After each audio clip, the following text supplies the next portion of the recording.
Right now, for most of you, your classes are louder, lazier, and way harder to manage than they were in October. It's the time of year where you can feel like you're out of ideas and you're a little bit out of patience because kids are harder to manage. Kids aren't doing the work they're supposed to be doing. They're not engaged in the lesson.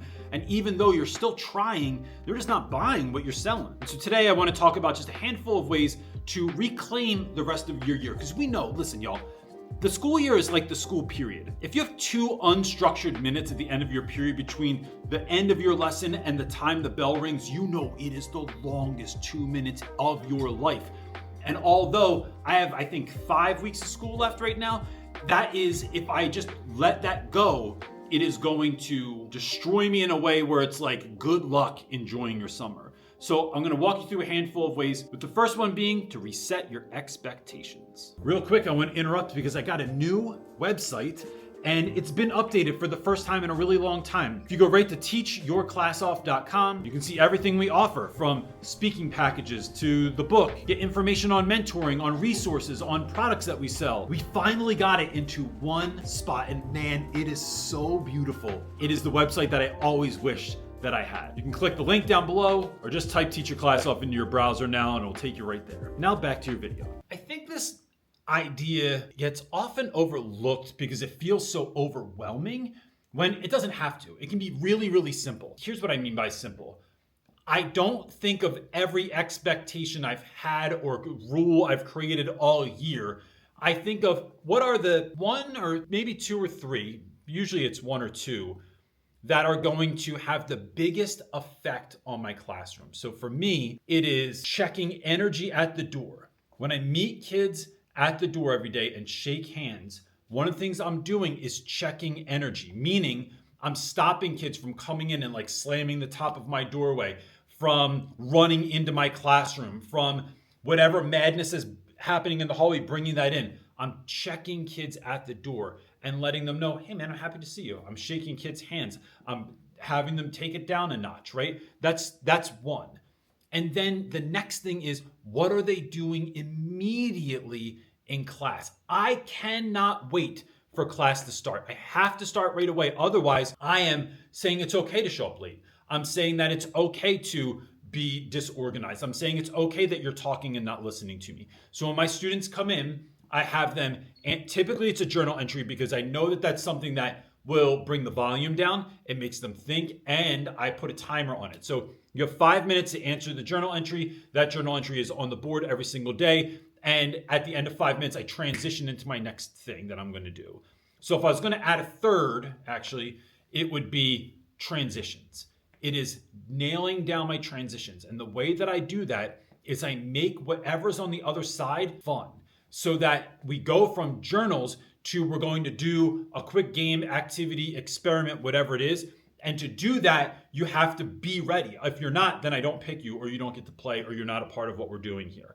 If you're late to class, again, you also are now behind and you don't get to participate in what we're doing. So you're incentivizing kids to behave in a certain way, right? To be mindful, paying attention. We are engaged. We're getting the things out on our desk or putting things away in a certain way so that you can be ready.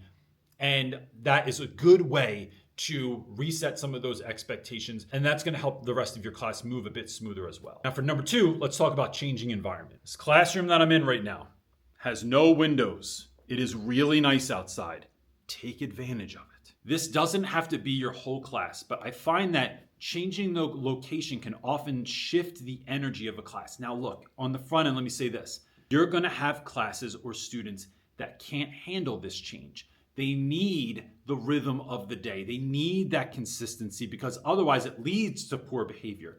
Just don't do this with them. What we're trying to do here is give kids what they need, not just what they think would be cool or fun or interesting. That's not what I'm here for. So this time of the year in Philly, we would typically start reading Shakespeare, and I would take the students outside and I would break down the Globe Theater by drawing it in chalk. You can't really see it on this wall because a kid took this picture, but we would draw it on the wall and I would break down the Globe Theater. This took about probably 6 minutes and we went back to my classroom. Other students, we would go outside and talk about qualities of leadership. So maybe we would do an activity outside where kids had to do a challenge, and part of that challenge was being silent. So we also weren't disrupting anybody that was in the classroom. So a fun way to do this is to walk around your room today after school or tomorrow and just think about, where could I teach an upcoming lesson in the building somewhere? Could you do your vocab review that you were going to do in your classroom outside or in the gym or on the school stage? What we're doing here is identifying the fact that kids are coming in with a lot of energy. They've woken up from winter's hibernation,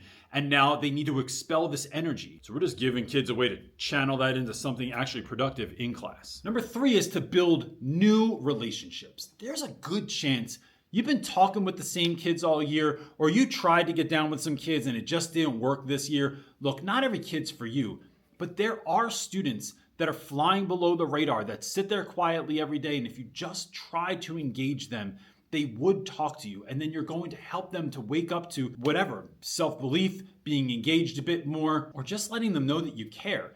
And so what I like to do this time of year is, whether I'm on playground duty and I'm outside, I find a fun or silly way to talk to a kid.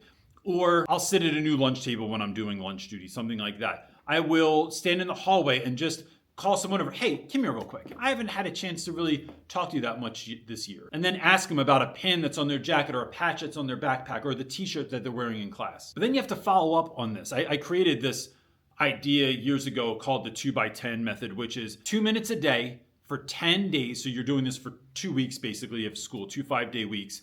And you're spending only 2 minutes a day asking kids questions. These are questions that are about them, that are just fun, silly, interesting. If you're interested in this, I have a whole resource for kids that you really are struggling to connect with. It's in the description below, that you might need or a friend might need. It's called Reach the One, and it might be exactly what you're looking for. Now, this last one is my favorite one, because you basically can't fail. So let's talk about experimenting. One of my favorite ways to look at the end of the year is as an experiment. And so, like, one of the ways I do this is I try and dream up, like, what would your ideal classroom look like? How would you run it? Would you read plays instead of books? Would you turn your lights down? Would you try different experiments in class? Would you try teaching a different way? Would you be more excited? Would you, I don't know, stand on the desk, go outside, take more class trips? What would you do to be the teacher that you dreamed of being when you started teaching? And then start experimenting with that. And one of the ways I get away with this, when I say get away with it, I let students know, I'm gonna say it like this. Sometimes we can get a little nervous, anxious, self-conscious, because you're gonna try something and the kids aren't gonna like it. And then you feel some type of way because students aren't responding the way that you wish that they would. So instead, what I tell kids is I'll go in and say, like, listen, y'all, we're gonna try an experiment at the end of the year, right? So this is a new thing. I have 5 weeks left. I'm gonna try different experiments each week to just see, like, if this works, if it doesn't work, and try and figure some stuff out for next year. So now, it wasn't like I was pot committed to this new idea, this new initiative. I didn't put all the time in the world into creating it. I'm just giving it a shot. Now, this might be something that, if it does fail this year, if it doesn't go as expected, then it's fine, because you weren't pot committed anyway. And you might actually see, okay, here's some tweaks I want to make so I can actually do this next year. So I know that if I start this earlier in the year, I might be actually, like, able to put this in place so it's something that happens.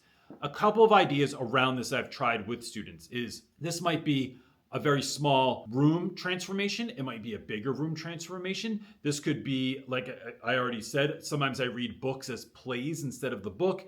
This might be changing your seating configuration in your classroom. It might be teaching somewhere else for the day. It might be asking a guest to come in and speak to your students. It could be a lot of different things that you could give a shot, but it's worth asking yourself that question. If I could make any change this year, or what change would I like to do next year, practicing it now before the end of the year comes gives you a chance to sort of, like, try it before you buy it. Now, like I said earlier, if you're struggling with that one kid, go ahead and hit the resource down below. Check it out. It might be something that you need. It might be something that someone on your staff needs, because it might be just the thing that you've been looking for. That's it for this time, gang. Peace.